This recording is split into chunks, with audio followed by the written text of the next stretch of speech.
আমি একটু ব্যক্তিগতভাবে মর্মাহত। আপনাদের কাছে এখনো খবর গিয়েছে কিনা জানি না। বাংলাদেশের লক্ষ তরুণের মাঝে যেই ছেলেটি অল্প সময়ের মধ্যে নিজের চেতনা দিয়া, নিজের ইসলাম প্রিয়তা নিয়ে, নিজের দেশাত্মবোধ নিয়ে এবং নিজের ভালোবাসাগুলোকে উপস্থাপন করে শানিত যুক্তি তর্কে সাম্রাজ্যবাদ, আধিপত্যবাদ, দাদাত্ববাদ তাদের বিপক্ষে চপেটাঘাত দিয়ে অল্প সময়ের মধ্যে মুসলিমদের মাঝে একজন ইনকিলাবী ব্যক্তিত্বে পরিণত হয়েছিল শরীফ ওসমান হাদি ভাই। কিছুক্ষণ পূর্বে তার মৃত্যুর ঘোষণা হয়েছে, তিনি আল্লাহর জিম্মায় চলে গেছেন। আসলে আল্লাহ রাব্বুল আলামিনের কাছে তার জন্য দোয়া করা ছাড়া আমাদের এই মুহূর্তে করণীয় অনেক কিছুই আছে। তবে প্রাইমারিলি আমরা আল্লাহর কাছে দোয়া করি, আল্লাহ রাব্বুল আলামিন যেন ওসমান হাদির ভুলভ্রান্তি মাফ করে তাকে জান্নাতুল ফেরদাউসের মেহমান হিসেবে কবুল করে নেন। প্রিয় ভাইরা, জীবন আমাদেরটাও হিসাব মিলান। হাদির বয়স খুব বেশি না, হাদিকে চেনেও মানুষ বেশি দিন ধরে নয়, কিন্তু একটা ছেলে যদি চেতনায় ইসলামকে লালন করে, যুক্তিতে যদি দেশপ্রেমকে উপস্থাপন করে, আধিপত্যবাদের বিরুদ্ধে সে যদি নিজের শানিত যুক্তিগুলোকে উপস্থাপন করে, তাহলে আল্লাহ রাব্বুল আলামিন মানুষের অন্তরে তাকে কিভাবে ঢুকায় দিতে পারেন, এটাই হচ্ছে ওসমান হাদি তার প্রমাণ। এই জন্য আমরা আজকে অত্যন্ত ব্যথিত। আমি আসলে কিভাবে কথা বলবো এইটা আমি আসলে খেয়ে হারায় ফেলছি। কারণ আমি আমার ওস্তাদ আব্দুল্লাহ জাহাঙ্গীর রহমাহুল্লাহ দুনিয়ার থেকে চলে যাওয়ার পরে এরপরে কারো জন্য দিলের মধ্যে এরকম টান হইছে, কাউকে দিল থেকে এরকম ভালোবাসার দাবি তার প্রতি আসছে, এটা খুব রেয়ার। এই জন্য আমি আল্লাহ রাব্বুল আলামিনের কাছে দোয়া করি, সাথে সাথে তরুণদেরকে শপথ নিতে বলবো। এক ওসমান হাদি চলে গেছে। আল্লাহ রাব্বুল আলামিন বলেছেন, যারা আল্লাহর জন্য শহীদ হয়ে যায় তাদেরকে তোমরা মৃত বলো না, তারা আল্লাহর কাছে রিজিক পায়, তোমরা বুঝতে পারো না। এটার অনেক ব্যাখ্যার একটা ব্যাখ্যা হচ্ছে আল্লাহ সরাসরি তাদের জন্য রিজিকের ব্যবস্থা রাখেন, কিন্তু আল্লাহ রাব্বুল আলামিন প্রত্যেকটা শাহাদতের বদলা এই দুনিয়ার বুকে এমন ভাবে ছড়ায় দেন, ঘটায় দেন, যেটার দ্বারা এই জগৎবাসীও দেখতে পায় যে ওই লোক মরে গেছে, তার আদর্শ মারা যায় নাই। হামজাকে যারা শহীদ করেছিল, যারা ইসলামের বিখ্যাত বীরদেরকে শহীদ করেছিল, তাদের নাম কিয়ামত পর্যন্ত আল্লাহ স্মরণাক করে রাখবেন। আমরা বিশ্বাস করি আমাদের ওসমান হাদি যে আদর্শ লালন করেছে, যুবকেরা একটা হাদি চলে গেছে, প্রত্যেক গ্রামে, প্রত্যেক পাড়ায়, প্রত্যেক মহল্লায় একজন করে ওসমান হাদি তৈরি হবে, ঠিক কি না? তরুণেরা, যুবকেরা, ইসলামকে লালন করো, ইসলামকে ভালোবাসো। এই দেশের দিকে শকুনের মতো তাকায় আছে বিভিন্ন লোলুপ দৃষ্টিতে। নিজেরা যদি না বদলায়, নিজেদের আদর্শে যদি উজ্জীবিত না হতে পারে, তাহলে কেবল হইচই করে কাজ হবে না। প্রত্যেককে তৈরি হতে হবে এক একজন মুজাহিদ হিসাবে, এক একজন ইসলামের ঝান্ডাবাহী হিসাবে, আদর্শ তরুণ হিসাবে, আদর্শ যুবক হিসাবে, যারা দেশ, রাষ্ট্র, বৈশ্বিক বিভিন্ন চ্যালেঞ্জের মোকাবেলা জ্ঞান, বিজ্ঞান, আদর্শ, আখলাক, ইসলাম দিয়ে করবে, এরকম তরুণ হতে হবে। আজকের মাহফিল হাদির জন্য উৎসর্গিত। আমরা কি এই শপথ নিতে রাজি আছি? রাজি আছে? আল্লাহ রাব্বুল আলামিন যেন আমাদেরকে কবুল করেন, বলেন আল্লাহুম্মা আমিন। প্রিয় ভাইয়েরা, আমাদের এই সকল আয়োজন, যে সকল আয়োজনে আমাদের ছেলেরা আপনাদের জন্য হাজারো প্রতিকূলতা উপেক্ষা করে নিজেদের কষ্ট করে আয়োজনগুলো আপনাদের জন্য করেছে, আমি আপনার কাছে উদাত্ত আহ্বান জানাবো। বছরে একদিন হয়, বহু পরিশ্রম করে তারা আমাদেরকে এগুলাতে এঙ্গেজ করেন, আপনারা প্রাণবন্তভাবে শরীক হবেন। তবে আজকের দাবিটা আমার ভিন্ন। যেই সকল ছেলেরা কার্ডধারী তথা এই মাহফিলের জন্য সরাসরি সম্পৃক্ত, রাস্তাঘাটে যদি তাদের কোনো কাজ না থাকে, মহিলা প্যান্ডেলের পাশে যদি তাদের ডিউটি না থাকে, তাহলে মাহফিলে কে আসলো আর কে আসলো না, ইট ডাজেন্ট ম্যাটার। কিন্তু প্রত্যেকটা স্বেচ্ছাসেবক যাদের ওইখানে ব্যানারে ছবি লাগাইছেন এবং যারা গর্বিত সন্তান বলেছেন, আমি প্রত্যেকের হাজিরা নিব। সবাইকে স্টেজের প্যান্ডেলের ভিতরে আসতে হবে, বাহিরে আর কোনো কাজ নাই। আমি কেবল তাদের জন্য কিছু কথা বলে তারপরে যাব ইনশাআল্লাহ।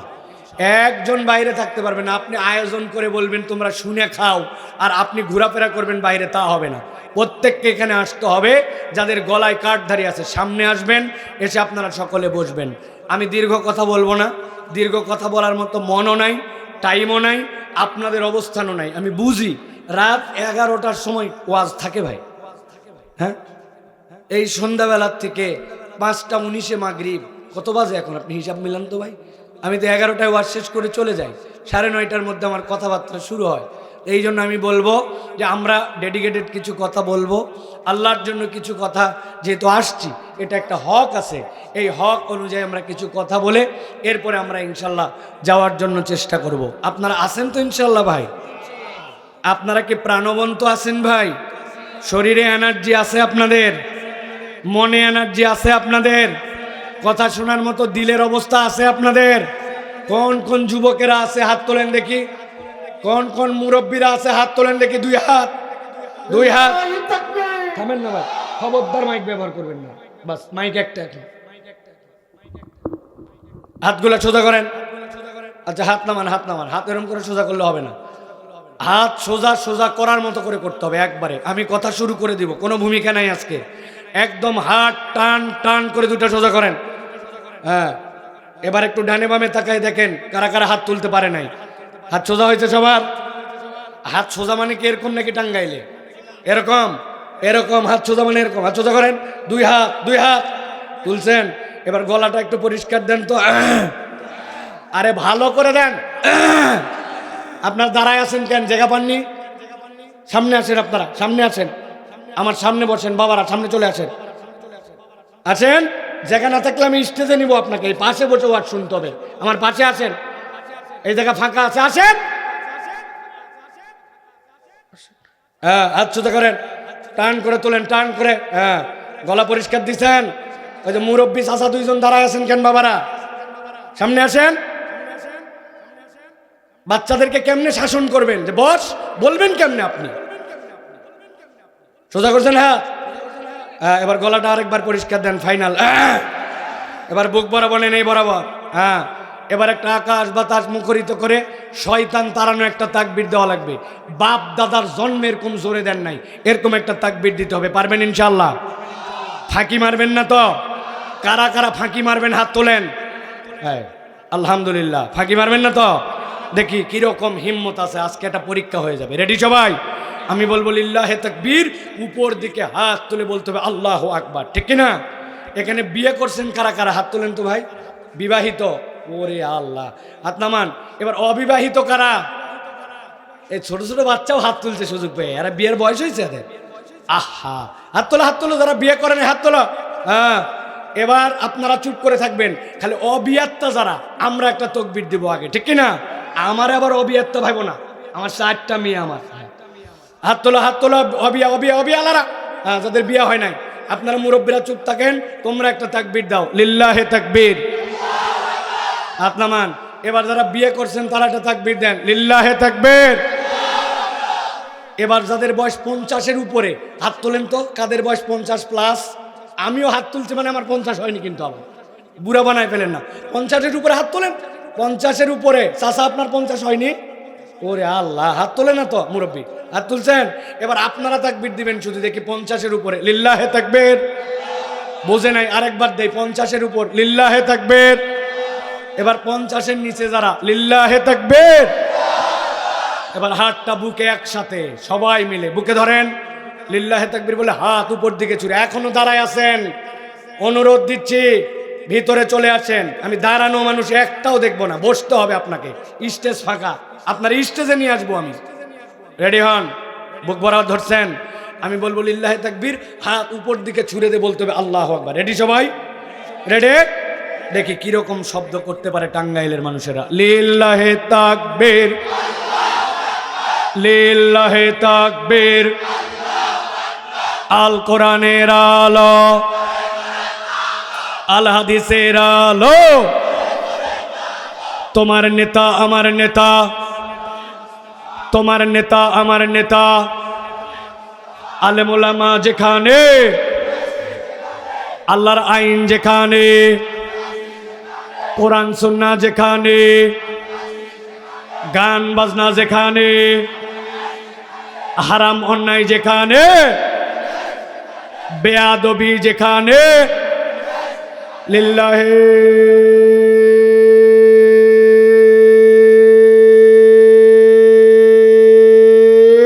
তাকবীর। মাশাআল্লাহ, বাহির থেকে লোকজন হই হই করে আসতে শুরু করছে। ওরা চিন্তা করছে ঘটনা কি ঘটছে এই জায়গায়, ঠিক কিনা? আল্লাহ রাব্বুল আলামিন আমাদের আজকের আয়োজনকে কবুল করে নেন, বলেন আল্লাহুম্মা আমিন।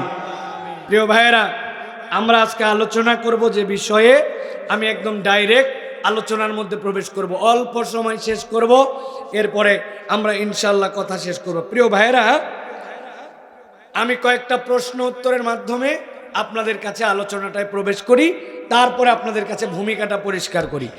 এই দুনিয়াতে আল্লাহ আমাদেরকে প্রেরণ করলেন, এই করার পরে আমরা জিন আর ইনসান এই দুইটা আল্লাহ বলছেন তোমার ইবাদতের জন্য, আল্লাহর ইবাদতের জন্য আল্লাহ ডেডিকেটেড করছেন জিন এবং ইনসানকে।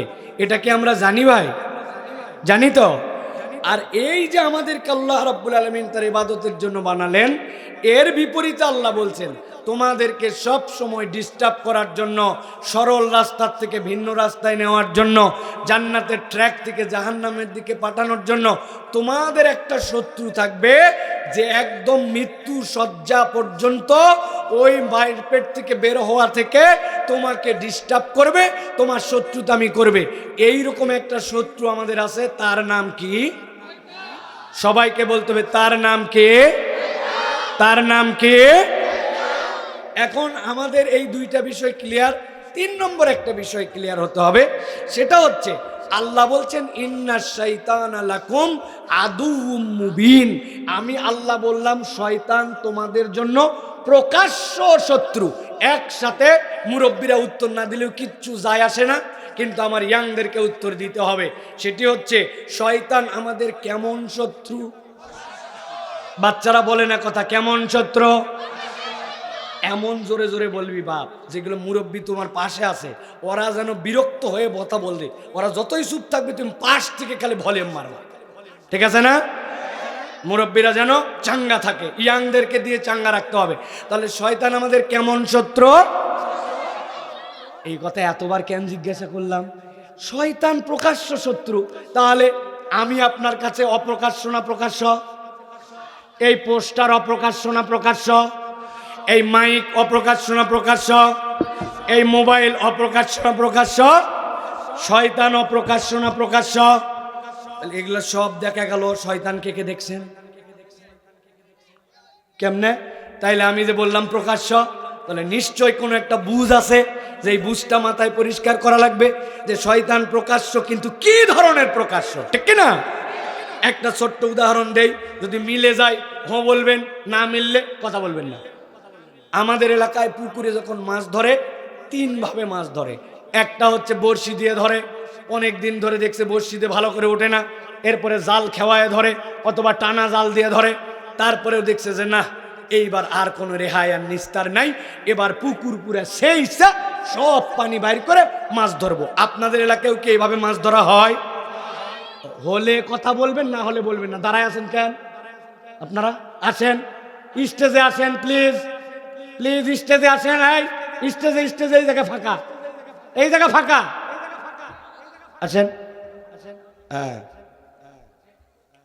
প্রিয় ভাইয়েরা, তাহলে মাছ ধরা হচ্ছে কয় ভাবে?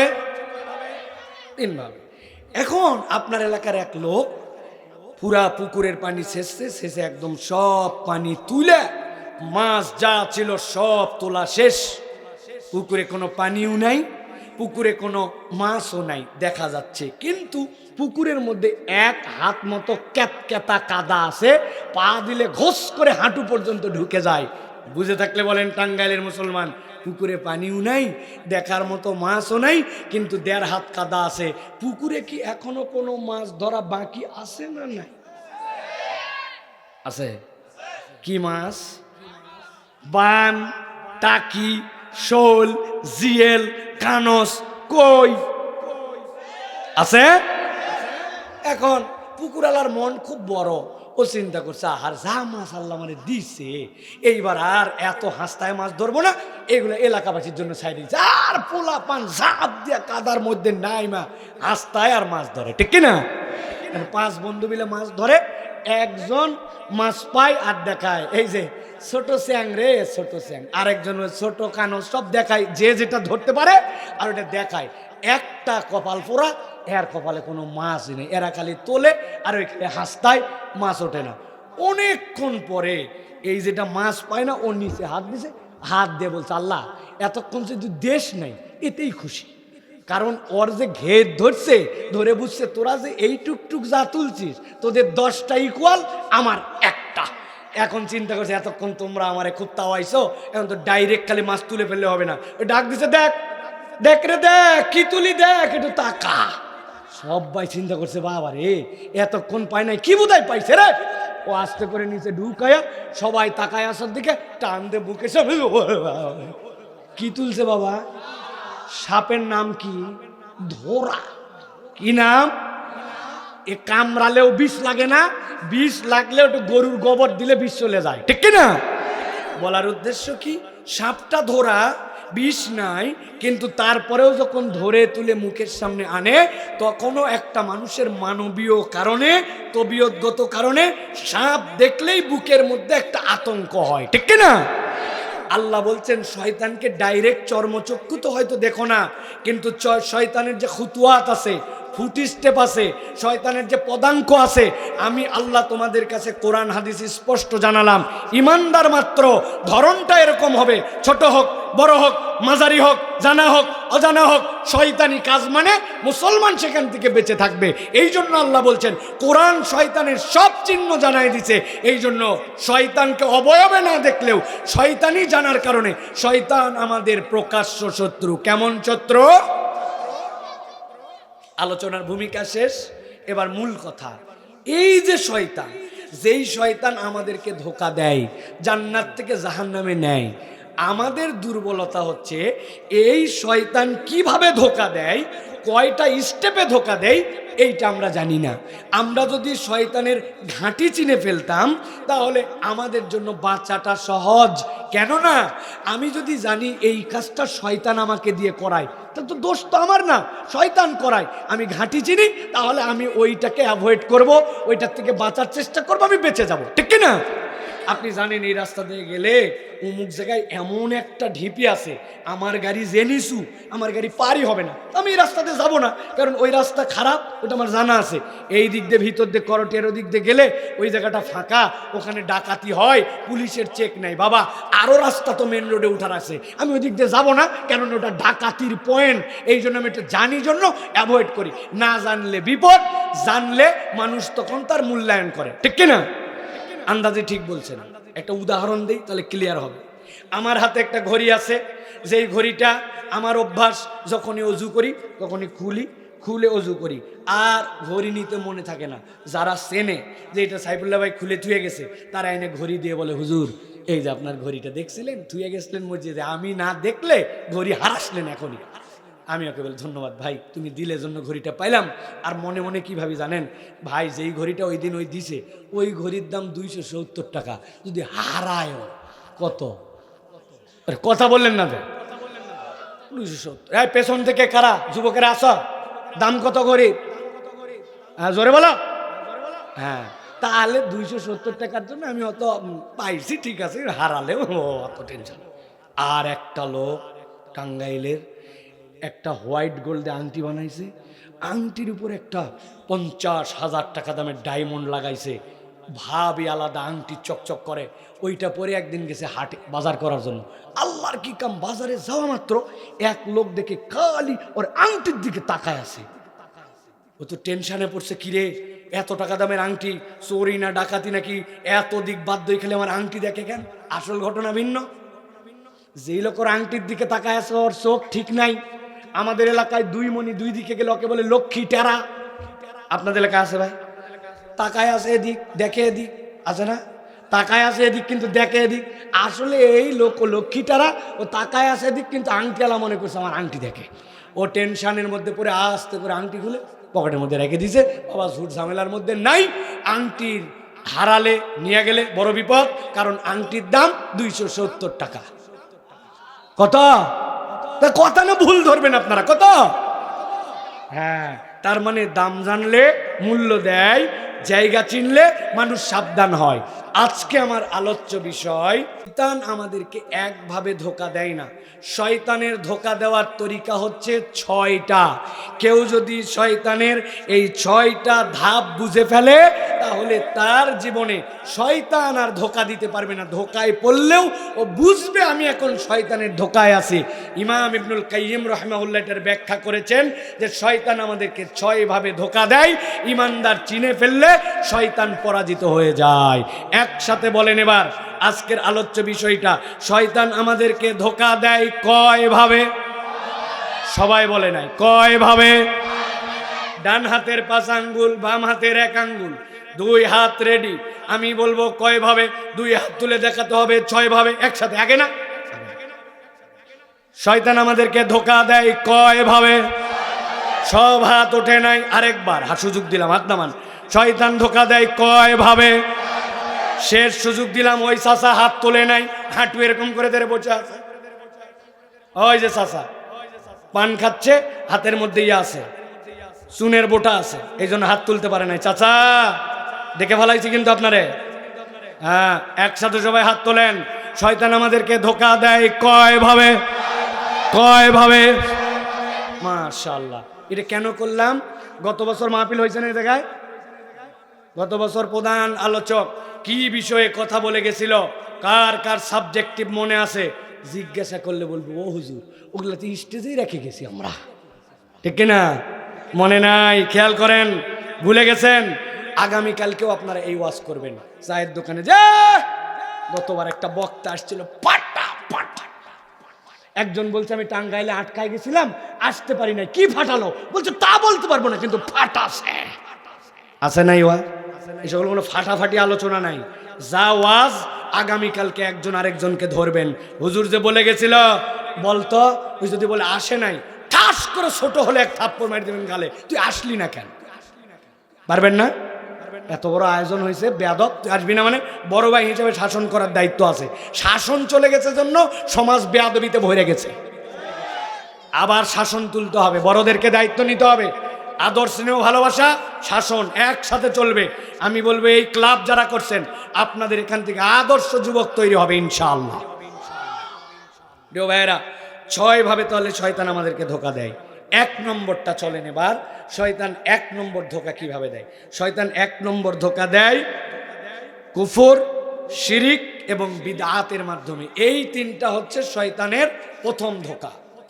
আল্লাহ রাব্বুল আলামিন বলছেন, হে নবী আপনি আপনার উম্মতকে জানিয়ে দেন, ইন্নাশ শাইতানা লাকুম আদুউন ফাত্তাখিযুহু আদুওয়া। আমি শয়তানকে তোমাদের জন্য শত্রু জ্ঞান করে পাঠালাম। আল্লাহ বলছেন ফাত্তাখিযুহু আদুওয়া, খবরদার পণ্ডিতি খাটায় না যে তোমার শত্রু তাকে তুমি শত্রু হিসাবে জ্ঞান করো।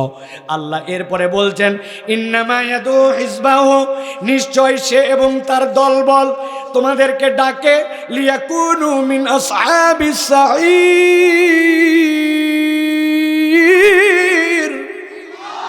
আল্লাহ বলছেন সে এবং তার দলবল তোমাদেরকে ডাকে কোন দিকে জানো নাকি? আল্লাহ বলছেন আসহাবিস সাঈর। সে তোমাকে কল্যাণের দিকে ডাকে না, অকল্যাণের দিকে ডাকে, জাহান্নামের দিকে ডাকে। এই জন্য শয়তান এবং তার দলবল ঈমানদারদেরকে প্রথম ধোঁকা দেয়, তাদেরকে শিরিক করায় এবং কুফর করায়। কোনো বান্দা যদি একবার শিরিক করে ফেলে, কুফর করে ফেলে, তার আর বাঁচার রাস্তা থাকে না।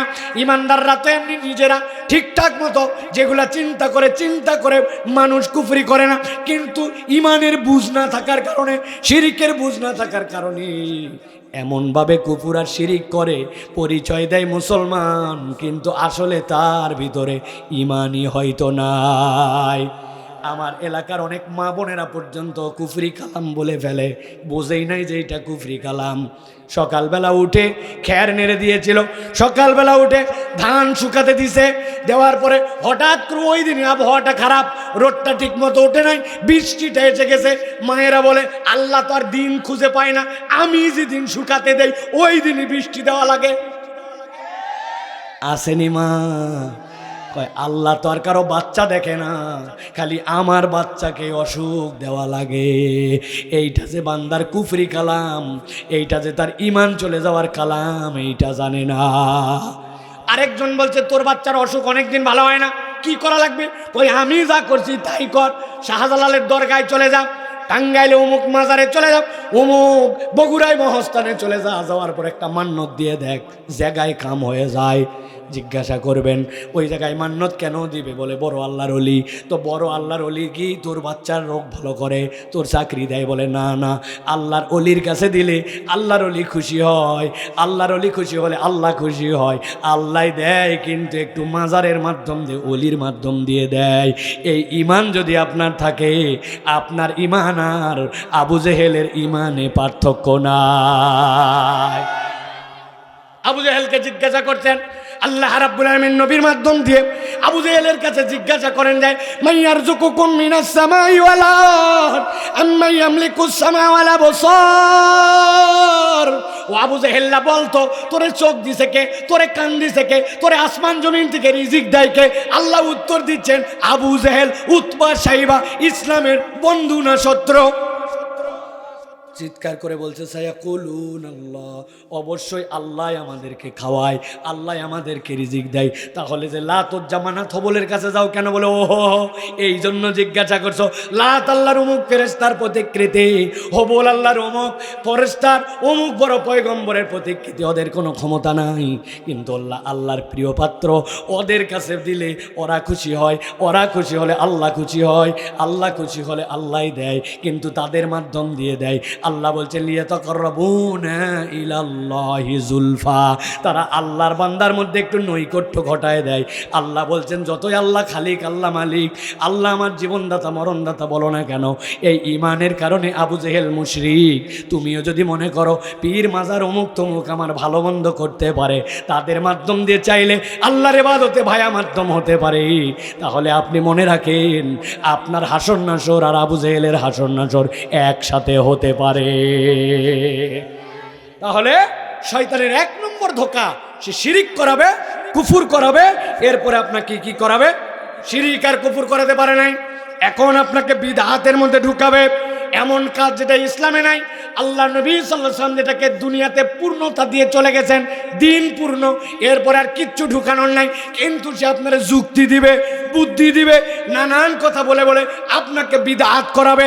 যা দিনের মধ্যে নাই ওইটাই হচ্ছে বিদআত।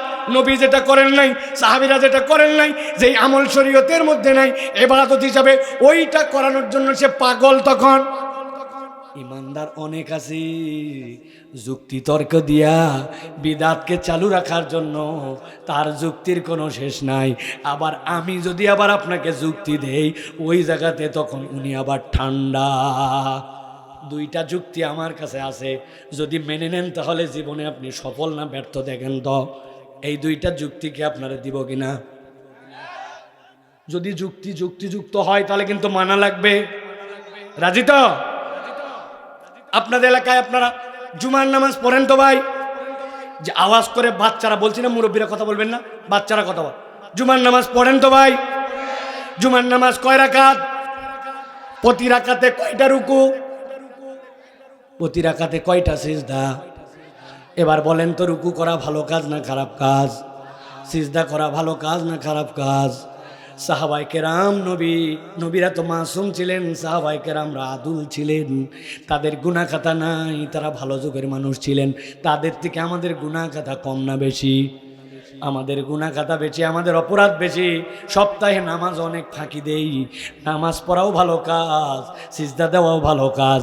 এই জন্য আমাদের গুনাহ খাতা যেহেতু বেশি, আমাদের খতিব সাহেব হুজুরকে এলাকার দায়িত্ব নিয়ে সব ইমাম মিলে আমরা সিদ্ধান্ত নিব, আগামী জুমা থেকে, আগামী কালকের থেকে 4 রাকাত জুমার নামাজ, প্রত্যেক রাকাতে 4টা করে সিজদা আর প্রত্যেক রাকাতে 2টা করে রুকু দিব ইনশাআল্লাহ।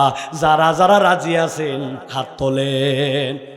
আগামী কালকের থেকে 4 রাকাত করে জুমা পড়বেন, রাজি তো না? রাজি আছে 2 জন। আপনারা 4 রাকাত জুমা পড়বেন, প্রত্যেক রাকাতে 2টা করে পরিবর্তে 4টা সিজদা দিবেন। কেন? ভালো যুক্তি দিলাম, মানবেন না কেন? হুজুর আলগা আলাপ বাদ দেন, নবীজি সাল্লাল্লাহু আলাইহি ওয়াসাল্লাম যা করছে তার বাইরে আপনার বাপের ক্ষমতা নাই করার, ঠিক না? আচ্ছা বাদ দিন, আমি এটা আরেকটা যুক্তি দেই। আপনার এলাকায় ঈদের নামাজ পড়েন, ঈদের নামাজে আজান দেন তো দেন না? একামত দেন তো, আজান একামত দিবেন না কেন? আজান একামত ভালো। নবীজির সময় পরিবেশ ছোট ছিল, মাইক এত ছিল না, এত ঘনবসতি ছিল না। আগামী ঈদের থেকে একটা লোক যেন নামাজ মিস না করে, এই জন্য আমরা আগামী ঈদের থেকে আজান দিব, আগামী ঈদের থেকে একামত দিয়ে দিয়ে নামাজ পড়ব ইনশাআল্লাহ। যারা যারা রাজি আছেন আমার সাথে হাত তোলেন। ওই দুইটা বাচ্চা রাজি হয়েছে, হা হা, আমার সাথে আছে দুটা বাচ্চা। বুঝে নাই আসলে নবীজি সাল্লাল্লাহু আলাইহি ওয়াসাল্লাম যা করছেন তার বাইরে আমি করব না, ঠিক না? এই কথার সাথে কি একমত? যারা এই কথায় একমত তারাই এমন এমন বেদাত দলিল দিয়ে করে, আপনি অবাক হবেন। তখন তাদের মাথার মধ্যে মনে হয় শয়তান প্রস্রাব করে দেয়। আসলেও কথা সত্য, শয়তান টার্গেট করছে রে জাহান্নামে যাওয়া লাগবে। এখন শিরিক করতে পারে না, কুফর করতে পারে না, এখন বেদাতে তাকে ঢুকাবে। আপনার এলাকায় আছে কিনা একটু মিলান। ইমাম সাহেব সালাম ফিরাইছে, আসসালামু আলাইকুম রাহমাতুল্লাহ, আসসালামু আলাইকুম রাহমাতুল্লাহ, আল্লাহুম্মা আমিন। আসেনি ভাই, কি ব্যাপার? নবী তার 23 বছরের জিন্দেগিতে কোনোদিন এই কাজ মুসল্লিদেরকে নিয়ে করলেন না। নবীজি নিজে নিজে দোয়া দরুদ পড়লেন, নবীজি আজকারগুলো আদায় করলেন, এরপরে নবীজি পার্সোনালি দোয়া করলেন। আর আপনি এটাকে রসমের ওয়াজ বানাই দিয়েছেন। ডান নাই, বাম নাই, সকাল নাই, দুপুর নাই, আপনি কি পড়তেছেন তাও জানা নাই, কিন্তু হাত তুলে মুখের মধ্যে ঘোষায় লাগবে। এটা নবীর জীবনে, পুরা জীবনে নাই। আপনি ইবাদত বানাই ফেলছেন। কালকে সকালে যদি ইমাম সাহেব বলে ওয়াজ শুনছি আমরা, অতএব আমরা নামাজের পরে আজকার পরে পার্সোনালি দোয়া করব, সম্মিলিত মোনাজাত বাদ দিলাম, সাথে সাথে মুসল্লি বলবে চাকরি আমাদের টাকায় করেন, আমাদের আগের ইমাম আর আলেম ওলামা কিছু বোঝে নাই নাকি? আপনি আপনার রাস্তা মাপেন, নতুন ইমাম নিয়োগ দিব। আছে কিনা? পরে যদি আপনি বুঝান ভাই 40 যেটা করেন, ইসলাম খাওয়াতে বলে, কিন্তু ইসলাম এরকম দিন তারিখ ঠিক করে আপনাকে খাওয়াতে বলে না। কয় হুজুররা সব নতুন নতুন ফতোয়া মারে, এক এক হুজুর এক এক রকম এই কথা বলে, উনি বেদাতকে চালু রাখতে চায়, এরকম মুসলমান আছে কি নাই? আপনাকে বুঝতে হবে এটা তো আপনি আপনার ইচ্ছাই করেন না, এটা শয়তানের প্রথম ঘাঁটি। ও তো টার্গেট করছে, কোনো না কোনো একটা বিধাত আপনাকে দিয়ে করানো লাগবে, না করালে তো আপনারে জাহান্নামে নিতে পারবে না। এই জন্য আজকের থেকে সিদ্ধান্ত নিতে হবে, আমার নবীর সিদ্ধান্তের বাহিরে ইবাদতের মধ্যে কোনো ব্যক্তিগত সিদ্ধান্ত নাই। কয় যেই মানুষ দুনিয়াতে সবচেয়ে দামি মানুষ, সাধারণ মানুষের যদি জন্মদিন হয়, নবীর জন্মদিন পালন করলে সমস্যা কোথায়? ঈদে মিলাদুন নবী আছে না? এরা কত বড় বেয়াদব জানেন? আবু বকর রাদিয়াল্লাহু তাআলা আনহু, যিনি আল্লাহ নবীর সাথে ওই গুহার মধ্যে ছিলেন, ইদ হুমা ফিল গার ইদ ইয়াকুলু লিসাহিবিহি লা তাহজান ইন্নাল্লাহা মা'ানা, যার ব্যাপারে আয়াত অবতীর্ণ হয়েছে। আবু বকর রাদিয়াল্লাহু তাআলা আনহু থেকে বড় বন্ধু আল্লাহর নবীর কেউ ছিল না। ওমরে ফারুক, ওসমানে গনি, আলী রাদিয়াল্লাহু তাআলা আনহু, তারা আল্লাহর নবীকে মহব্বত করে ঈদে মিলাদুন নবী বুঝলো না। আর তুমি নিয়ে আসছো জশ্নে জুলুসে ঈদে মিলাদুন নবী, ওইটা তোমার মাথার মধ্যে ঢুকলো আর সাহাবীদের মাথায় ঢুকলো না। বেয়াদব নম্বর কত! আসল ঘটনা হচ্ছে শয়তান ওদেরকে উস্কায়, এইটা কর এইটা কর, কেননা শয়তানের প্রথম ঘাঁটি হচ্ছে শিরিক, কুফর আর বিদআত। এটার মধ্যে ঢুকাতে পারলে তাকে জাহান্নামের রাস্তায় নেওয়া যাবে, ঠিক না? তাহলে শয়তানের 1 নম্বর ঘাঁটি আপনাকে মনে রাখতে হবে যে শয়তান আমাকে সব সময় শিরিক, কুফর আর বিদআত করাতে যাবে। শিরিক, কুফর, বিদআত যেখানে ইমানদার নাই, ইমানদার নাই, যুক্তি তর্ক দিয়ে ইসলাম হবে না। ইবাদত যুক্তি তর্ক দিয়ে হবে, যদি হতো তাহলে বসে কোরআন শরীফ পড়া হারাম হয়ে যেত। বলবেন এ কি কথা ভাই? নামাজের মধ্যে আপনি সিজদায় কি কোরআন তেলাওয়াত করেন না? রুকুতে করেন না? মাঝের বৈঠকে করেন না, শেষ বৈঠকে না, কোরআন তেলাওয়াত করেন কোন সময়? দাঁড়ায়া দাঁড়ায়া সূরা ফাতিহা আর কোরআন তেলাওয়াত। তাহলে এখন যদি কেউ যুক্তি দিয়ে বলে নামাজের মতো শ্রেষ্ঠ ইবাদতে দাঁড়ায় দাঁড়ায় কোরআন পড়তে হয়, ব্যাককল, হেফজখানায় তুই বসে কোরআন শরীফ পড়িস, মসজিদে বসে কোরআন শরীফ পড়িস, বসে কোরআন শরীফ পড়া না জায়েজ। যুক্তি ঠিক আছে না? কিন্তু এই যুক্তির কি দাম আছে? নবীজি শুয়ে পড়ছে, বসে পড়ছে, আয়েশা রাদিয়াল্লাহু মাথায় দিয়ে পড়ছে, তুমি কোত্থেকে নামাজে দাঁড়ায় পড়া ওই উসুল সব জায়গায় লাগাই দিছো। শয়তান খালি আপনার ইবাদতে যুক্তি ঢুকায়া কাম খাম করতে চাবে। এই জন্য শয়তানের ফাঁদ থেকে বাঁচার জন্য কোন যুক্তি তত্ত্ব, বাপ দাদা পীর মুরিদ আউলিয়া কিচ্ছু চিনি না, সুন্নতে মুহাম্মদ সাল্লাল্লাহু আলাইহি সাল্লাম, ওটাই মুক্তির পথ, ঠিক কি না? অনেক বুঝ দিবে আপনারে, নানান কথাবার্তা বলবে, কিন্তু দেখবেন হ্যাঁ হ্যাঁ হুজুররা বলে কথা খুব ভালো বলছে, কিন্তু আমল পরিবর্তন করবে না, আছে না? খবরদার। এক নম্বর তাহলে মনে রাখেন এইটা। চলেন এবার 2 নম্বরে যাই। 2 নম্বরে শয়তান যখন দেখে এই বান্দাকে দিয়া শিরিক বিদআত কুফর করানো যায় না, শয়তান তখন ওই বান্দাকে দিয়া বড় গুনাহ করানোর চেষ্টা করে, গুনাহ কাবীরা। আল্লাহ রাব্বুল আমিন বলছেন, ইন তাজতানিবু কাবাইরা মা তুনহাউনা আনহু নুকাফির আনকুম সাইয়্যাতিকুম ওয়া নুদখিলাকুম মুদখালান কারীমা। ও আমার বান্দা, শয়তান তো তোরে বড় গুনাহ করাতে চায়, কিন্তু আমি আল্লাহ তোরে বললাম ইনতাজিতানিবু কাবাইরা মা তুনহাউনা, আল্লাহ যত কবিরা গুনাহ রেখেছেন এইগুলার থেকে একবার যদি বান্দা তুই মুখ ফিরাই নেস, না আমি কবিরা গুনাহ করি না, নুকাফিরানকুম, আল্লাহ বলছেন ওই যে তুমি যেরকম ভাবে কোন শস্যের বীজ মাটির নিচে দিয়ে ঢাকায় দাও, উপর থেকে মানুষ বোঝে না নিচে বীজ আছে, অঙ্কুরিত হবে। আল্লাহ বলছেন নুকাফির আনকুম সাইয়্যাতিকুম, আমি আল্লাহ আমার বিশেষ দয়ায় তোর বাকি গুনাহগুলাকে ঢাকায় দিব, এমন ঢাকাবো ওই গুনাহটা ঢাকানোর বদলে ওখান থেকে তোর জন্য জান্নাতে যাওয়ার রাস্তা তৈরি হয়ে যাবে। এই জন্য কখনো আমাদের গুনাহ কবিরা করা যাবে না। শয়তান টার্গেট নেয় আরে গুনাহ কবিরা করাও, এবং গুনাহ কবিরা যেটা করায় ওইটা আমি বুঝিও না যে আমার জন্য এটা গুনাহ কবিরা। বিনা কারণে মিথ্যা বলায়, বিনা কারণে মুখ দিয়ে গালি দেওয়ায়, বিনা কারণে মুরব্বীরা র্যান্ডম গিবত গিল্লা করে। 2টা মহিলা এক জায়গায় হলেই 3য় মহিলার নামে কথা বলে, মিথ্যা কথা নয় সত্য কথাই তার বিপক্ষে বলে আর বলে আর বলে। এই জন্য গুনাহ কবিরা যে চিনে না তার জীবনটা ধ্বংস হয়ে যায়। ও তরুণ যুবক, তুমি মনে করছো বাড়িতে একটু বিড়ি সিগারেট খাই, কিন্তু এই বিড়ি সিগারেট তোমার জন্য গুনাহ কবিরা। এইটা মদ, মাদকতা, নেশা, জেনা, এইগুলো সবগুলা তোমার জন্য গুনাহ কবিরা।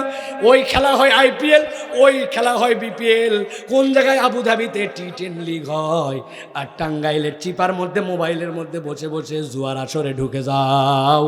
শয়তান ওইখানটায় এখানে নিয়ে আসছি, কেননা ও মনে করছে কোনো ব্যাপার না, 10 টাকা লাগাইছি 20 টাকা লাগাইছি, কিন্তু এই জুয়াটাকে আল্লাহ হারাম করেছেন। শয়তান টার্গেট করে তোমারে জাহান্নামে নেয়। তুমি চিনো না, কিন্তু আল্লাহ জানায় রাখছেন, ছোট হোক বড় হোক শয়তানের প্রত্যেকটা ফুট স্টেপ থেকে বেঁচে থাকা লাগবে, ঠিক না? ইয়াং মানুষ বুঝাইছ রে ভাই, বিয়ে শাদীর আগে একটু পরিচয় থাকলে সুবিধা হয়। শয়তান ওর মাথার মধ্যে বুঝতে হয়েছে যে হারাম সম্পর্কে তারা ঢুকাইছে, এরকম আছে কিনা? আল্লাহ বলতেছেন খবরদার খবরদার, আমি আল্লাহ তোমাকে গুনাহ কাবিরা যেইগুলা বলে দিয়েছি এখান থেকে তুমি বেঁচে থাকো। একবার যদি তুমি এখান থেকে বেঁচে থাকো, আল্লাহ রাব্বুল আলামিন তোমার বাকি গুনাহগুলা ক্ষমা করে দিবেন। আমি ফোকাস করব 3টা গুনার দিকে, জাস্ট 3টা গুনাহ। মুখের 3টা গুনাহ আছে। শপথ করেন আজকের মাহফিল থেকে যে আমরা এই গুনাহ কাবিরা থেকে, এই বাচ্চারাই ওখানে কথা বলতেছো কেন? এইদিকে দেখাও, আমি তোমাদের জন্য কথা বলতেছি। আদো বলা হও বাপ, আদো বলা হও। মানুষজন তোমাদেরকে ভয়ে অনেক কিছু বলে না, কিন্তু পেছনে তোমাদেরকে বেয়াদব বলে, তুমি জানো না। তোমার হাঁটা চলা দেখলে, তোমার প্যান্ট পরা দেখলে, তোমার চুলের কাট দেখলে অসভ্য বলে, কিন্তু বলতে পারে না। বলে কি ঝামেলা করবে? কারণ তুমি যে চুলের কাটটা দিছো, যেরকম প্যান্ট পরে চলতেছ, ওটা সভ্য মানুষের বাচ্চা কাচ্চা ওটা নিতে পারে না, কিন্তু মানুষজন বলতে পারে না। এইটা ভদ্র হও, তকদির খুলে যাবে। আর ভদ্র না হলে বহুত পথ বাকি আছে। বহুত পথ এখনো বাকি আছে। 8-এ পড়ো, 9-এ পড়ো, ইন্টারমিডিয়েটে পড়ো, কত জীবন পড়ে আছে। চাকরি বাকরি, সংসার, ব্যবসা বাণিজ্য, নিজেদের অবস্থান, বিদেশ যাওয়া, পরিবারে বরকত, বাপ মাকে দেখভাল করা, নিজের বাড়ি ঘর করা, নিজের একটা সুন্দর ক্যারিয়ার করা, বহুত কিছু বাকি আছে।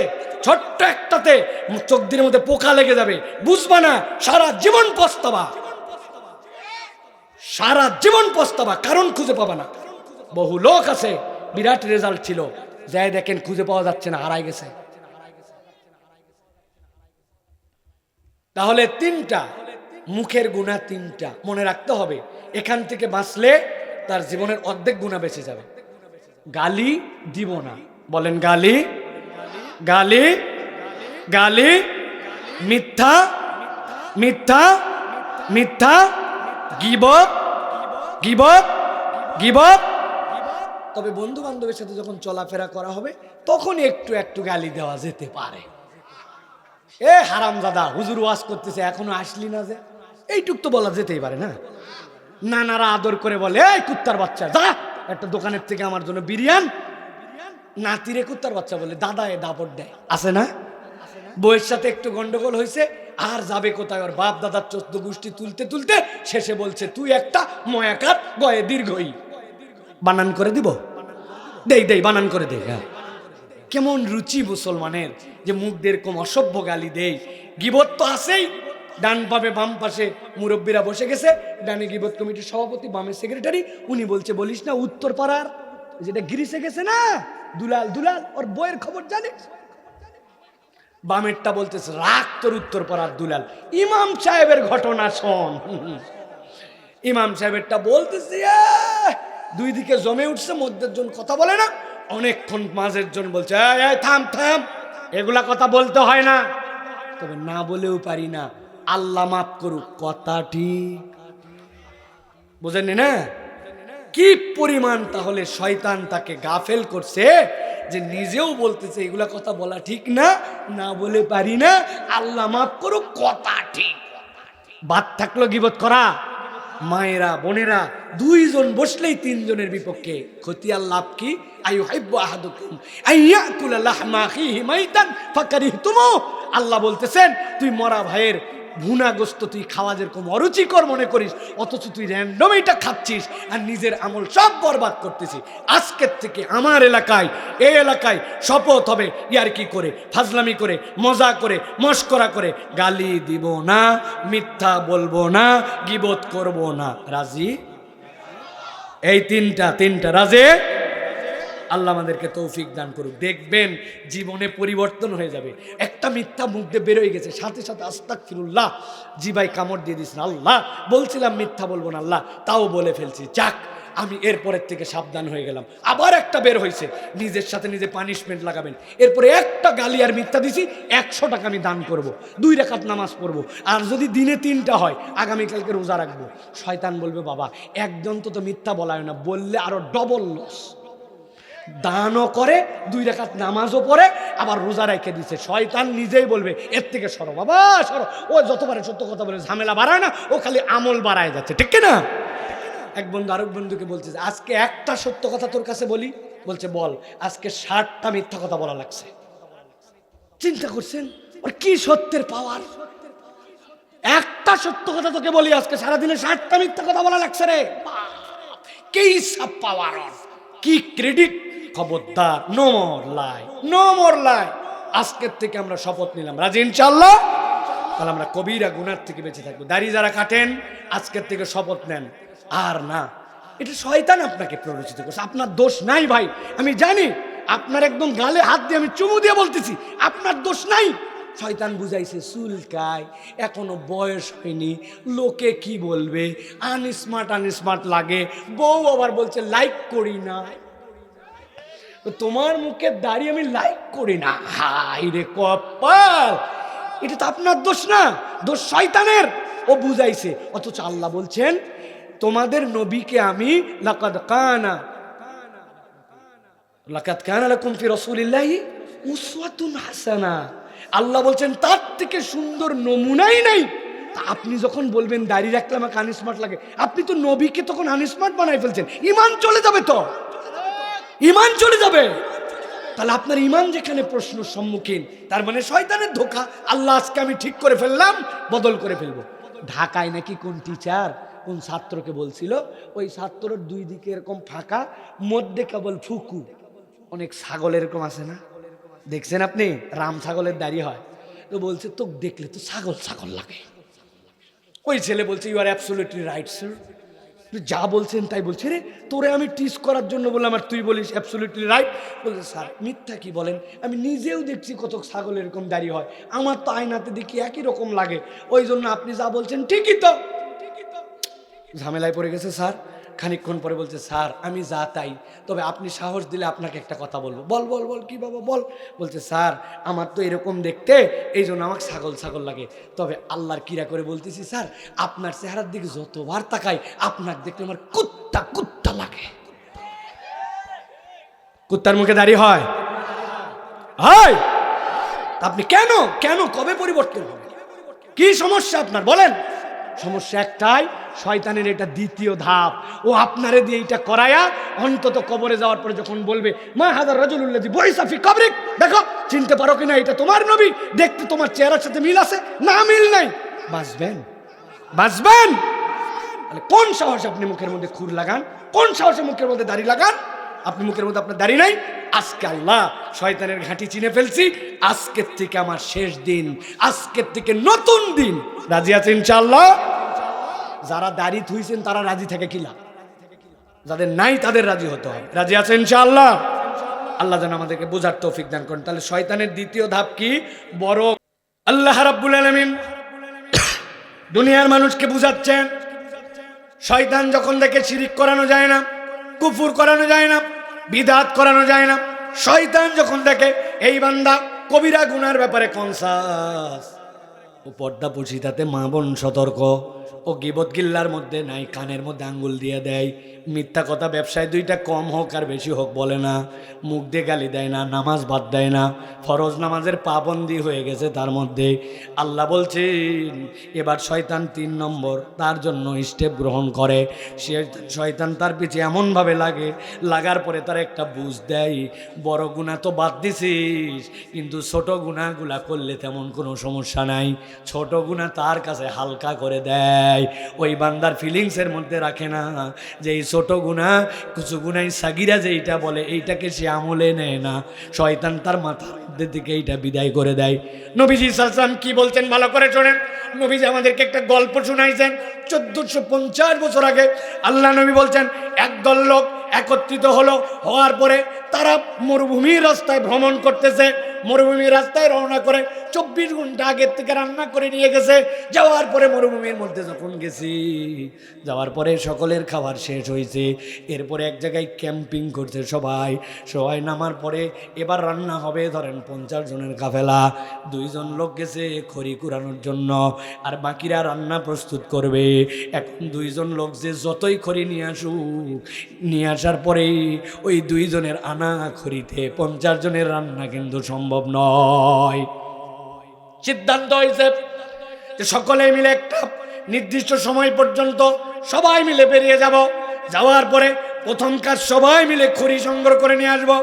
এখন 50 যখন বেরোইছে, কেউ একটা ডাল পাইছে, কেউ 3টা, কেউ 10টা, কিন্তু 50 জন যখন নির্দিষ্ট সময় পরে আনার পরে এমন স্তূপ হয়েছে ওইটা দিয়ে রান্না বান্না দিয়া সব কিছু জ্বালায় পোড়ায় শেষ করে দেওয়া যাবে, সবগুলা জড়ো হয়ে গেছে। আল্লাহ নবী বলছেন আমার উম্মত তুমি মনে করতেছো এইটা গুনাহ সগীরা, তেমন কোনো বিষয় না, ছোট গুনাহ, এইটা একটু হয়েই যায়, এইটা একটু বাদ না দিলেও বাঁচা যায়। নবী বলছেন হাসরের দিনে আসার পরে তোমার ওই পুরা লাইফের গুনাহ সগীরা ছোট ছোট গুনাহগুলো এমনভাবে জড়ো হয়ে যাবে তোমার পুরা আমল নামাকে জ্বালায় পুরায় ধ্বংস করে দিতে পারে। অতএব সগীরা গুনাহ বলে এখান থেকে তুমি আমলে না নিয়া এইটাকে কেয়ার না করে তুমি চলো না। আল্লাহ কোরআনে অনেক আয়াত দিয়েছেন। আল্লাহ কোরআনুল কারীমের সূরা নূরে বলছেন ইসতালাক্কাউনাহু বিআলসিনাতিকুম ওয়া তাকুলুনা বিআফওয়াহিকুম মা লাইসা লাকুম বিহি ইলম ওয়া তাহসাবুনাহু হায়িনা ওয়া হুয়া ইনদাল্লাহি আযীম। আল্লাহ আল্লাহ বলছেন তোমরা তোমাদের মুখ দিয়ে এমন কতগুলা কথা বলো মনে করো হাইলে না, আরে এটা ব্যাপার না, মানুষ এইগুলা মুখ দিয়ে বলেই থাকে। আল্লাহ বলছেন তুমি যেটাকে হালকা মনে করতেছো ওয়াহুয়া ইনদাল্লাহি আযীম, আল্লাহর কাছে এটা সাংঘাতিক আর সাংঘাতিক। এই জন্য আল্লাহ অন্য আয়াতে বলতেছেন ওয়াউদিয়াল কিতাব ফাতারাল মুজরিমিনা মুশফিকিনা মিম্মা ফি ওয়া ইয়াকুলুনা ইয়া ওয়াইলাতানা মা লিহাযাল কিতাব লা ইউগাদিরু সগীরাতান ওয়ালা কাবীরাতান ইল্লা আহসাহা। ওই দিন যাওয়ার পরে কিতাব দেখে ঘাবড়ায় যাবে যে এইটাকে আমলেই নিছিলাম না। প্রাইভেটে যাচ্ছিলাম, হাতের মধ্যে একটা ঢেল পাইছিলাম, এক বাড়ির মধ্যে থেকে একটা বড়ইয়ের গাছ বেরিয়েছিল, মারছিলাম একটা ঢেল, কয়েকটা বড়ই পড়ছিল, একটা দুইটা মুখে নিয়েছিলাম। আসেনি এরকম কেরিয়ারে ঘটনা? ছাগল একটা নিয়ে যাচ্ছিলাম বাঁধার জন্য, গরু একটা, মাথার মধ্যে আমার কি ছিল আমি জানি, একটু ঢিলটান করে নিয়ে যাচ্ছিলাম। উমুকের খেতে একটু মুখ লাগাই, তুমুকের ধানে একটু মুখ লাগাই, আইলের পাশ দিয়ে জমিতে কোনো ধান নাই, মনে করছে পাবলিক অবলা যান একটু টানাটানি করে, আসলে ওনার দড়ি ঢিল দেওয়ার মধ্যেই ওনার মাথাতে এইটা ছিল। এরকম করে ছোটোখাটো অন্যায় হয়ে গেছে। আল্লাহ বলছেন ওই দিন যাওয়ার পরে দেখবে লা ইউগাদিরু সগীরাতান ওয়ালা কাবীরাতান ইল্লা আহসাহা, সবগুলা আমল নামায় আমার দেখায় দিছে। এই জন্য শয়তান মাথার মধ্যে ঢুকায় ছোট গুনাহ কর, এইটা তো কবিরা গুনাহ নয়। ইমানদারের টার্গেট হবে আমার শয়তান ধোকায় ফেলে যেন কোনো ছোট গুনাহ না করাতে পারে, ঠিক কি না? মসজিদে আপনি ঢুকছেন, আপনি একটু পরে আসছেন, আসার পরে আপনার পায়ের তলা ভিজা, আপনি মসজিদে ঢুকতেছেন, 10 জোড়া জুতা পাড়ায় চলে গেছেন, কার জুতা পাড়ালেন, কার জুতা ভিজালেন, কোনো খবর নাই, মনে করছেন এইটা আবার গুনাহ নাকি। ওজুখানায় কল ছেড়ে দিছেন, মসজিদের টাকায় তোলা পানি, আপনি ইচ্ছা মতো কুলি করতেছেন, গড়গড়া করতেছেন। ওই পানি বদনা নিয়ে যদি অজু করতেন 1 লিটারে অজু কমপ্লিট, আর কল ছেড়ে দিয়ে 7 লিটার পার হয়ে গেছে, হুঁশ নাই, চিন্তা করছেন এইটা আবার কোনো গুনাহ নাকি। অজু করার পরে জুতাটা ভিজা মসজিদের ভিতরে নিয়ে যাচ্ছেন, 1-2 ফোঁটা পানি পড়েই যায়, কি করবো এরকম মনে করছেন এটা গুনাহ অপরাধ। কিন্তু বিশেষ করে মুরব্বীদের আচরণটা বড় ভয়ঙ্কর, হই হই হই হই করে কথা বলে মসজিদের মধ্যে, আছে না? এত জোরে এত লাউড কথা বলে, একটু কোনো ঘটনা ঘটছে, কে নামাজ পড়তেছে, মসজিদের আদব কি কিচ্ছু জানে না, একবারে হুঁশ হারা, আক্কেল হারা, মনে করছে যেটা বোধহয় ওনার চায়ের দোকানে কথা বলতেছে। কে নামাজের আদব কি, এটা ছোট গুনাহ, চিন্তা করছে এটা এমন কোনো বিষয় না, এটা বলাই লাগে। কিন্তু এইগুলা জড়ো হতে হতে আমাদের কিয়ামতের দিনে যায় বড় বিপদ ঘটায় ফেলতে পারে, ঠিক কিনা? তাহলে গুনাহ সগীরের ব্যাপারে সতর্ক থাকবো তো ভাই। আমাদের সমাজে গুনাহ সগীরের আরেকটা জিনিস আছে যেটা আমরা একদম বাদ দিয়ে দিছি ভাইরে। এমন কতকগুলা সালাত আছে যেইগুলা আমাদের জীবনে ফরজের পরে মূল্যবান, আমরা পড়ি না। মাগরিবের পরে 2 রাকাত সুন্নতে মুআক্কাদা নবীজির জীবনে কোনোদিন ছাড়েন নাই। ফজরের আগে 2 রাকাত জীবনেও বাদ দেন নাই। রাসূল সাল্লাল্লাহু আলাইহি ওয়াসাল্লাম বলেছেন পারলে জোহরের আগে 4 পরে 2, এইটা মুআক্কাদা, এটা নবী করিম সাল্লাল্লাহু আলাইহি ওয়াসাল্লাম বাদ দেন নাই। এশার পরে 2 রাকাত বাদ দেয় নাই। নবীজি বলছেন 12 রাকাত সালাত ফরজের বাইরে সংরক্ষণ করো, আল্লাহ জান্নাত তোমার জন্য সংরক্ষণ করবেন। আমার এত মোবাইলে ব্যস্ততা, টিপতে আসি, আসার পরে খালি ফরজ কোনো রকম পরে সালাম ফিরে আবার টিপতে চলে যাই। আমাকে অনেকে জিজ্ঞাসা করে হুজুর নামাজে মনোযোগ থাকে না। আমি 3টা পরামর্শ দিছি, এটা ফলো করলে নামাজে 80% মনোযোগ চলে আসছে। বাড়িতে মোবাইল রেখে দিয়ে মসজিদে যেতে হবে, মসজিদ থেকে এরপরে বাড়িতে যাই মোবাইল ধরতে হবে, মোবাইল নিয়ে মসজিদে যাওয়া যাবে না, ওটা আপনার জন্য ফিতনা। তখন 2 নম্বর, যখন আপনি দাঁড়ায় নামাজ পড়বেন আপনার চোখ ঠিক রাখতে হবে, রুকু সেজদার জায়গায় আপনার চোখ একদম তীরের মতো ডানে নড়া বামে তাকানো, এদিক মাথা উঁচু নিচু। মুরব্বী কতগুলো আছে তা তো মনে পুরা মসজিদে অবজার্ভ করে নামাজ পড়ে অনেকগুলো, হলো না? কাতার আপনার যখন দাঁড়ানো সিজদার জায়গায়, রুকু 2 পায়ের মাঝে, আপনার যখন বসে আছেন ডান আঙ্গুলের মধ্যে ইশারায় আপনার এই জায়গাতে, এরকম করে আপনাকে 2 নম্বর এটা যদি আপনি ঠিক করতে পারেন। আর 3 নম্বর, নামাজের রুকু এবং সিজদা 7 তাসবিতে করতে হবে। রুকুতে 7 তাসবি, সিজদায় 7 তাসবি, এর আগে উঠবো না। এইটা যদি আপনি পার্মানেন্ট করে ফেলতে পারেন, সুবহান রাব্বিল আযীম, সুবহান রাব্বিল আযীম, সুবহান রাব্বিল আযীম, সুবহান রাব্বিল আযীম, সুবহান রাব্বিল আযীম, সুবহান রাব্বিল আযীম, সুবহান রাব্বিল, 7 তাসবিতে আমার রুকু, 7 তাসবিতে আমার সিজদা, আপনার নামাজের 60-70% মনোযোগ চলে আসবে। চেষ্টা করে দেখেন কারা কারা পারবেন যে হুজুর আমার নামাজ আজকের থেকে রুকু সিজদা 7 তাসবিহ, হাত আজারা হাত তুলবেন বুঝে সুঝে। এটা আল্লাহর সাথে কমিটমেন্টের জায়গা। হাত তোলা তো কোনো ক্রেডিট না। আপনি পড়বেন না রুকুতে সুবহানাল্লাহ আরে 3 বারই কুলায় না, সুবহানাল্লাহ আরে সুবহানা রাব্বিল আলাও বলে না। রাগ হচ্ছেন? এত জোরে কেমনে নামাজ হয়? রুকুর থেকে ওটা সোজা হওয়ার সময় পায় না। সামি আল্লাহু লিমান হামিদা রব্বানা লাকাল হাম এইটা বলতেও 3 সেকেন্ড লাগে। মুরব্বি উঠতে উঠতে খালি ইমাম যদি একটু বেশি তৈরি করে তো গ্যাস চলেই গেছে, ঠিক কিনা? আর যারা ইমাম সাহেব আছেন আল্লাহর ওয়াস্তে আপনার মুসল্লিদেরকে টাইট বানান। আপনার নামাজ আপনার মুসল্লিকে ঠিক করাবে। 7 তাসবিহ নিচে উঠবেন না। রুকু সিজদার মধ্যে প্রত্যেকটা দোয়া কমপ্লিট পড়বেন। মুসল্লি যেন অভ্যস্ত হয়। এই মুসল্লি ছোট থেকে অভ্যস্ত হলে বড় হয়ে ঠিক হয়ে যাবে। ওই মুসল্লি দেখছি ইমাম সাহেব আল্লাহ আল্লাহ আল্লাহ সব সময় তারাবি 12 মাসের প্র্যাকটিস তারাবি চালাচ্ছে উনি, তো কেমনে মুসল্লি বদল হবে? এই জন্য সবার আগে আমাদেরকে শুধরাতে হবে, ঠিক না? ইমাম ঠিক, সব ঠিক, ইনশাআল্লাহ পারবো তো ইনশাআল্লাহ। তাহলে 3 নম্বর সগীরা গুনাহ থেকে বাঁচতে হবে, মনে থাকবে তো ইনশাআল্লাহ। 4 নম্বরে যখন শয়তান দেখে সগীরা গুনাহ থেকে তাকে দূরে সরায় রাখছে, সে বুঝে ফেলছে সব কবিরা গুনাহ করে না, শিরিক কুফর বিদআত করে না, শয়তান তখন চতুর্থ কাজে লাগায়। শয়তান তখন তার জীবনে আর নতুন কোনো নেক আমল যুক্ত হতে দেয় না। যা তার জীবনে ছিল ওই তখন থেকে এখন পর্যন্ত একই থেকে যায়। কথাটা শুনতে খারাপ শোনাবে, কিন্তু একটু হিসাব বিশ্লেষণ করে দেখেন।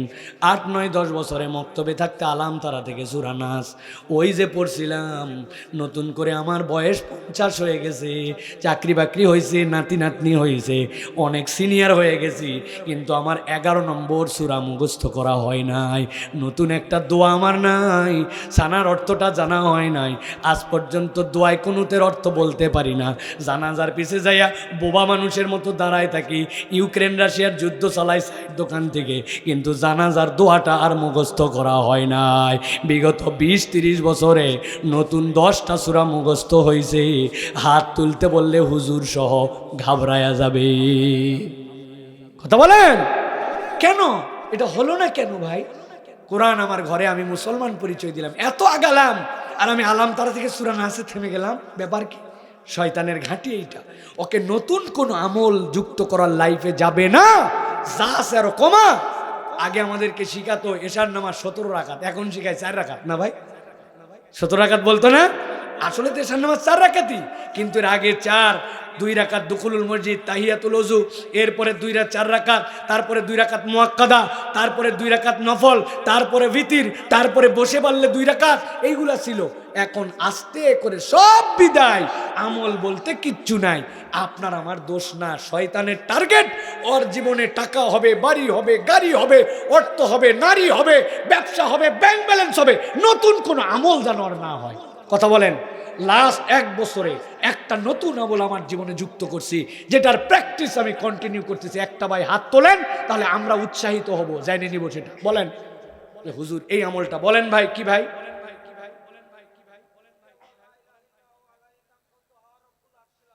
এটা কোন সময় পড়েন? মাশাআল্লাহ, বলেন আল্লাহু আকবার।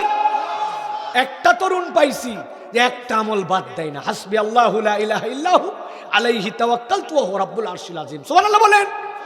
আল্লাহ তুমি এই বাচ্চাকে কবুল করো। বলেন আপনি কি করেন নতুন আমল? মাশাআল্লাহ, আল্লাহু আকবার বলবেন না?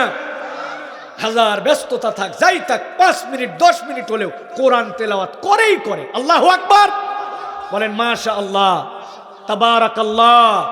আর কে বলেন? আমি কয়েকটা আমলের কথা বলি, আমরা আজকের থেকে চেষ্টা করি। ভাই অত ঘড়ি ধরে মসজিদে যান কেন ভাই? 1টা 29 মিনিট 24 সেকেন্ড, বাপরে, তাও ঢোকে না। ডিজিটাল ঘড়ি 1:30টায় নামাজ, 2 মিনিট আগে যান। অজু করলেই 2 রাকাত নামাজ পড়েন, যে আমার অজুর নামাজ। আমি মসজিদে ঢুকেই বসবো না, মসজিদে ঢুকে টপ করে 2 রাকাত ইন্না তাইনা কুলু আল্লাহ দিয়ে হলে ছোট করে হলেও আমি একটু 2 রাকাত সালাত আদায় করছি। মসজিদে ঢুকলে দুখুলুল মসজিদ, অজু করলে তাহিয়াতুল ওযু। পারবো না ইনশাআল্লাহ? ওজিফাগুলা আমাদের সংগঠন, কি সংগঠন জানি নাম দিয়েছেন আপনারা?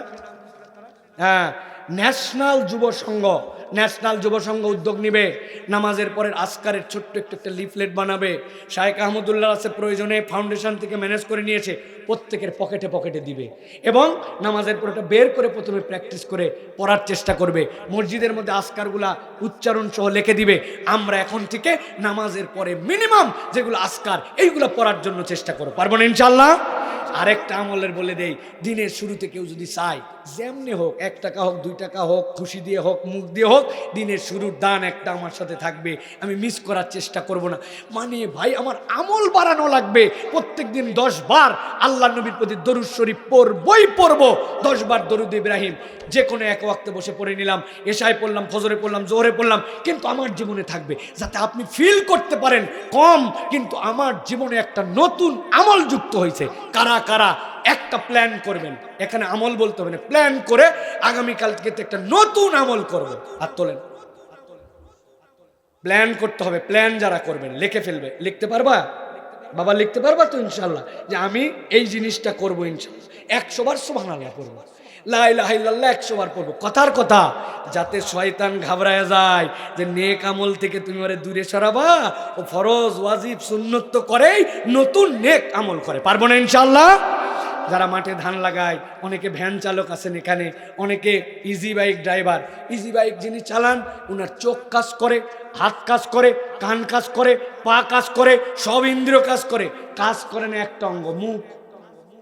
কারণ হরেন দেওয়া লাগলে হরেন দেয়, ব্রেক করা লাগে হাত দিয়ে চাপে, মুখ কাজ করেন। আপনি মুখকে কাজ করান যে এখন থেকে আমার যখন মুখ ব্রেক, মুখ চুপ থাকবে না। আস্তাগফিরুল্লাহ, আস্তাগফিরুল্লাহ, আস্তাগফিরুল্লাহ, সুবহানাল্লাহ, আলহামদুলিল্লাহ, আল্লাহু আকবার, লা ইলাহা ইল্লাল্লাহ, সুবহানাল্লাহি ওয়া বিহামদিহি, সুবহানাল্লাহিল আযীম, সুবহানাল্লাহি ওয়া বিহামদিহি, সুবহানাল্লাহিল আযীম। আল্লাহুম্মা সাল্লি আলা মুহাম্মদ, আল্লাহুম্মা সাল্লি আলা মুহাম্মদ, আল্লাহুম্মা সাল্লি আলা মুহাম্মদ। বান্দা যখন এরকম করে নতুন নতুন আমলের মধ্যে ঢুকে যাবে, শয়তান তার চতুর্থ ঘাঁটিতে পরাজিত হয়ে যাবে। শয়তান বুঝবি আর এরে দিয়া হবে না। এই বান্দা নিজের জীবনে নতুন নতুন আমল করে, পারবো তো ইনশাআল্লাহ। আল্লাহ আমাদেরকে তৌফিক দান করুক। প্রিয় ভাইরা, কোরআনে বিষয় আমাদেরকে বলেছে, কোরআন বলছে ওয়া ইয়াশু আন যিকরির রহমান নুকাইয়িদ লাহু শাইতানান ফাহুয়া লাহু করিন। যেখানে আল্লাহর জিকির থাকে না, ওখানে শয়তান ঢুকে যায়। তাহলে আল্লাহর জিকির দিয়ে এমন বোমা মারবো, শয়তান পালায়া হুঁশ পাবে না। এলাকার প্রত্যেকটা মানুষ আল্লাহর জন্য নতুন নতুন ইবাদত, যেগুলো আল্লাহ রাব্বুল আলামিন পছন্দ করেন, আজকার, জিকির, আমল, এইগুলাই ঢুকবো আমরা ইনশাআল্লাহ। ফজর বাদ দিয়া, ফজর বাদ দিয়া, ফরজ বাদ দিয়ে না প্রিয় ভাই। এটা গেল 4 নম্বর। 5 নম্বরে প্রিয় ভাইরা, শয়তান একটা আমাদেরকে এবার পঞ্চম ধোকায় ফেলে। সেটা কি? সেটা হচ্ছে আপনাকে কম গুরুত্বপূর্ণ কাজে ব্যস্ত রাখবে, বেশি গুরুত্বপূর্ণ কাজ থেকে আপনাকে সরায় দিবে। এটা তার ষড়যন্ত্র। বুঝি না যে আমার প্রায়োরিটি কোনটা। আল্লাহ বলছেন ওমান আরাদান যিকরি ফাইন্না লাহু মাঈশাতান দানকা। ওই বান্দা বুঝে নাই তার প্রায়োরিটি কোনটা।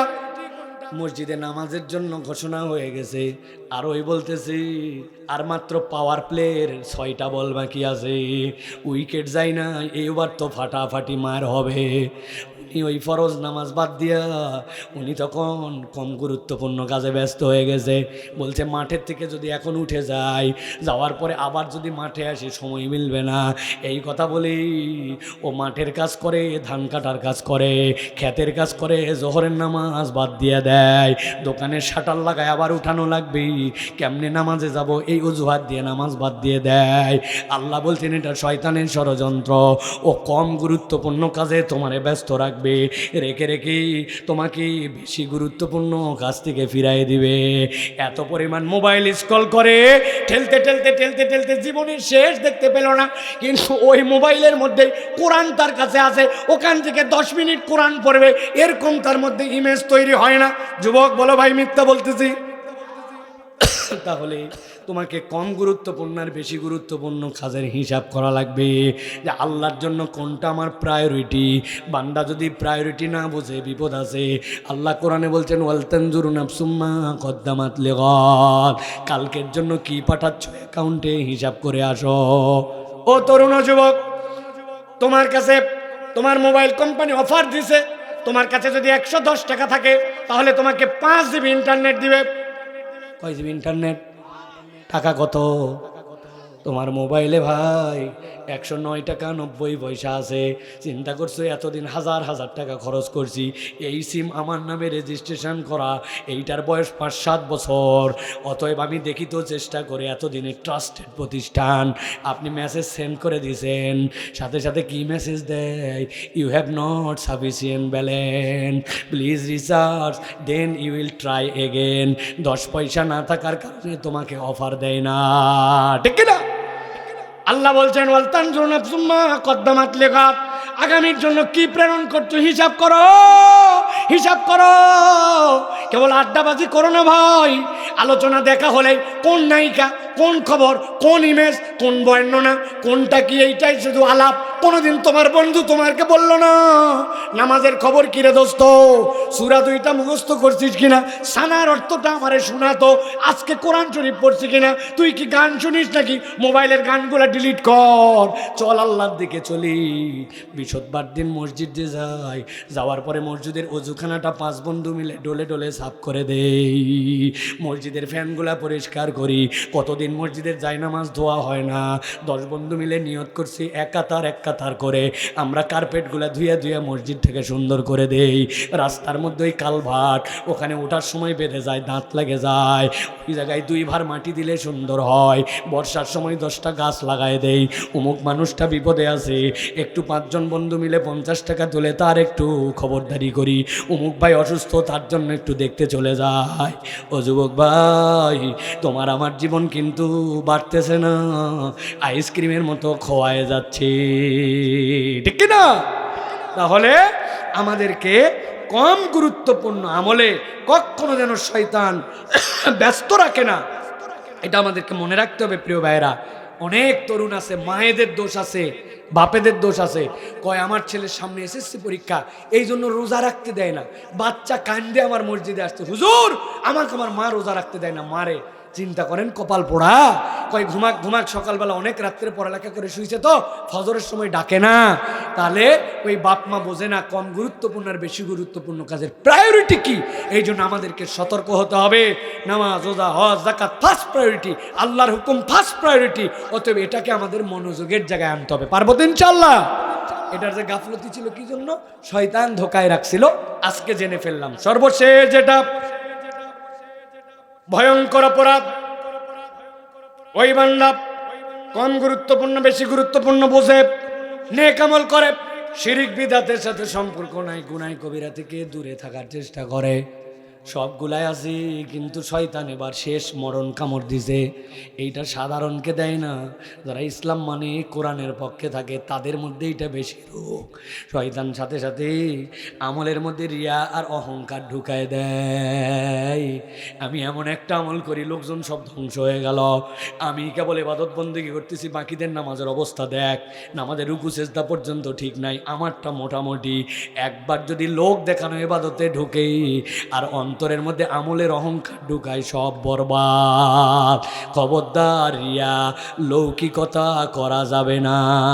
মসজিদে নামাজ পড়লে কি সুন্দর ধীর স্থির, পার্সোনাল নামাজ পড়লে ছটফট করে, তার মানে মসজিদে কেউ কেউ দেখে, এই জন্য তার নামাজ এরকম, আর ঘরেরটা এরকম। আমাদের অনেকের এরকম দ্বিচারিতা আছে না নাই?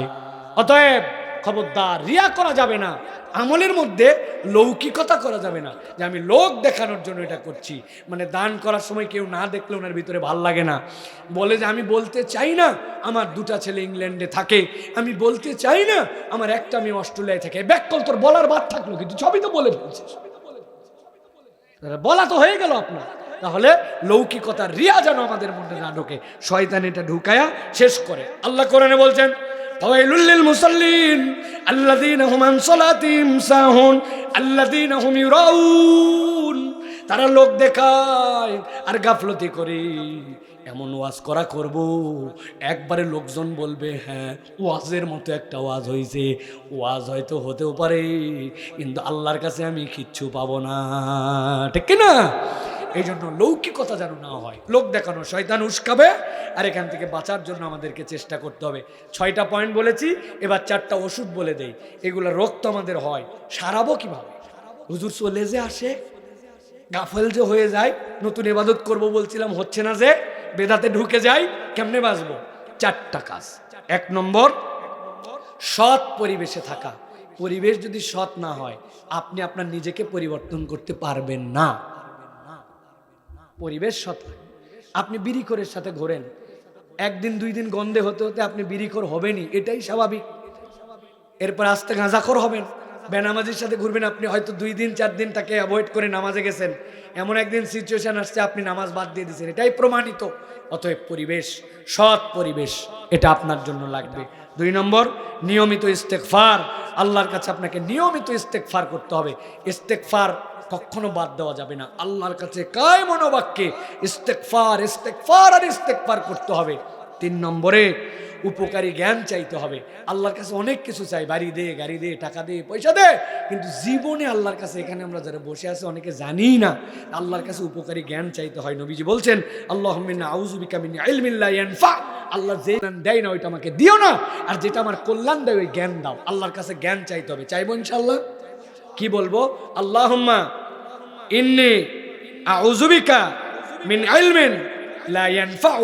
আল্লাহ যেই জ্ঞান উপকার দেয় না সেই জ্ঞান আমাকে দিও না, আর আল্লাহ যেই জ্ঞান আমাকে উপকার দেয়, বাংলায় বলবেন, ওই জ্ঞান দাও। বলেন একবার আল্লাহর কাছে, বলেন আল্লাহ উপকারী জ্ঞান আমাকে দাও। বলেন আল্লাহ আমাকে উপকারী জ্ঞান দাও। আল্লাহ যেই জ্ঞানে তোমাকে চিনতে পারি, শয়তানকে চিনতে পারি, ওই জ্ঞানটা আমাকে দাও আল্লাহ।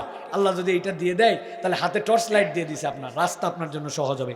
4 নম্বর, নফস এবং শয়তানকে চিনা এবং তার ফাঁদ ভাঙা, যেটা আজকে আমরা আলোচনা করলাম, যে কি কি শয়তানের ফাঁদ, কেন আমার আমল হচ্ছে না, এইগুলা জেনে ফেলে আমাদেরকে এইটার স্টেপে যাওয়া। আল্লাহ যেন আমাদেরকে তৌফিক দান করেন। আল্লাহ আজকের আয়োজনে যা শুনলাম, সবার আগে আমাদেরকে আমল করার তৌফিক দান করেন। হাদা মা ইনদি ওয়াল ইলমু ইনদাল্লাহ। সুবহানাকাল্লাহুম্মা বিহামদিকা আশহাদু আল্লা ইলাহা ইল্লা আনতা আস্তাগফিরুকা ওয়া আতুবু ইলাইক। আল্লাহুম্মা আমিন। আল্লাহুম্মা রাব্বানা যালামনা আনফুসানা